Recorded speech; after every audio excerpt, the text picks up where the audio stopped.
Hi friends, good morning. This is Bhaskar from yoga public garden. ఇప్పుడు నేను చేస్తున్న ఒక ఆసనం పేరు వృక్షాసనం. ఈ వృక్షాసనం వల్ల ఉపయోగాలు ఏమిటంటే మానవ శరీరంలో రోగ నిరోధక శక్తి పెంచడం అనేది జరుగుతుంది, మరియు రక్త ప్రసరణ వ్యవస్థ అనేది ప్రభావితం చేయడం జరుగుతుంది.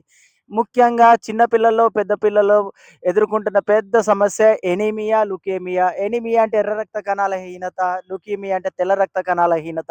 వాతావరణంలో చేసుకున్నటువంటి మార్పులకు అనుగుణంగా బాడీ స్పందించకపోవడం వల్ల ఎన్నో దుష్ఫలితాలు జరగడం జరుగుతుంది. దాన్ని అధిగమించడానికే ఇప్పుడు ఈ ఆసనం చేయడం అనేది జరుగుతుంది. ఫ్రెండ్స్, సరిగా చూడండి. ఒక కాలును కింద ఆనిచ్చి మరొక కాలును ఆనిస్తూ 2 చేతులు పైకి లేపి నిటారుగా నిల్చోవడం ద్వారా ప్రసరణ వ్యవస్థ అనేది తల నుండి పాదం వరకు, పాదం నుండి తల వరకు వెళ్ళడం అనేది జరుగుతుంది. దీనివల్ల జ్ఞాపక శక్తి అనేది అభివృద్ధి చెందడం జరుగుతుంది. మరియు ఒక వ్యక్తి ఎంత బలంగా ఉన్నాడో, అంటే మానసికంగా, శారీరకంగా ఎంత దృఢంగా ఉన్నాడో తెలియజేసేటువంటి ఆసనం. దీని గురించి ఇంకా చెప్పాలంటే మన ప్రముఖ క్రికెటర్లు ఫిట్‌నెస్ టెస్ట్‌లో దీన్ని మూడో భాగంలో చేయడం అనేది జరుగుతుంది. సో ఫ్రెండ్స్, ఖచ్చితంగా ఈ ఆసనం మీరు చేసి మీ యొక్క ఆరోగ్యాన్ని కాపాడుకుంటారని కోరుచుకుంటూ, ఇట్లు మీ Bhaskar from public garden. Bye.